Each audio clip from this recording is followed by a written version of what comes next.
আর রবি, এই মেয়েটাকে তো প্রতিদিনই দেখছি, মেয়েটাকে চিনিস? না রে বন্ধু, একে তো চিনি না, তাহলে খোঁজ লাগিয়ে দেখছি।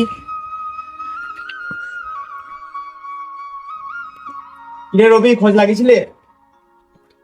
না রে বন্ধু, খোঁজ লাগাইনি তো। ওদের ওদের সেই মেয়েটা আসছি।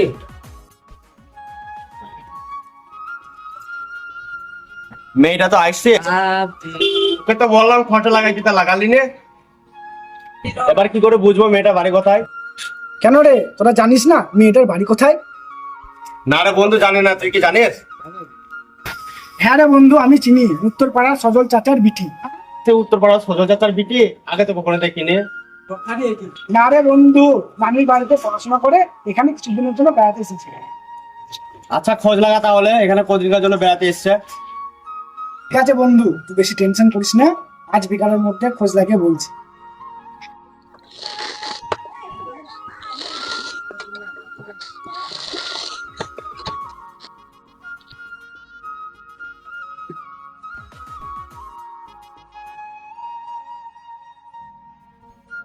আরে সজল চাচা, বাড়িতে আছো নাকি?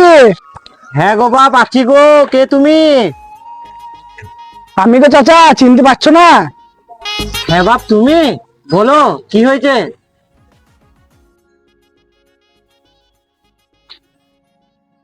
মেয়েটা কে গো চাচা? আগে তো কখনো দেখিনি।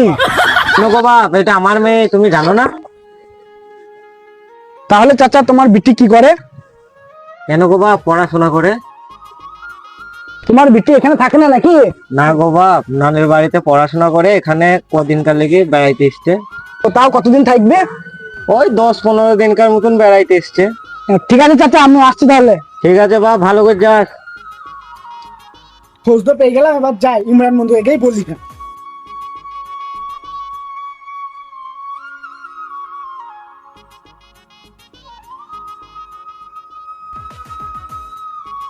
বন্ধু, খোঁজ পেয়ে গেছি। খোঁজ পেলি রে বন্ধু? ওর বাপের কাছে গেছিলাম রে বন্ধু, ওর বাপ বললো 3-15 মতো থাকবে।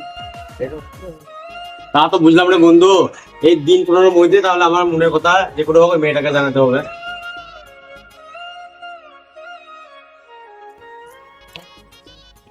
আরে বন্ধু, তারা শুনতে হয়ে গেল, এখনো তো তুই তোর মনের কথা জানাতে পারলি না।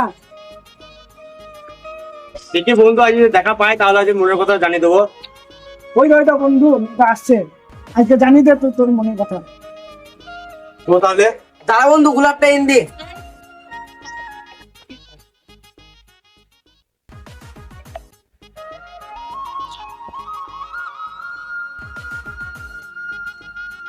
বন্ধু, আজ থেকে প্রপোজ করতে হবে। ঠিক আছে ভাই।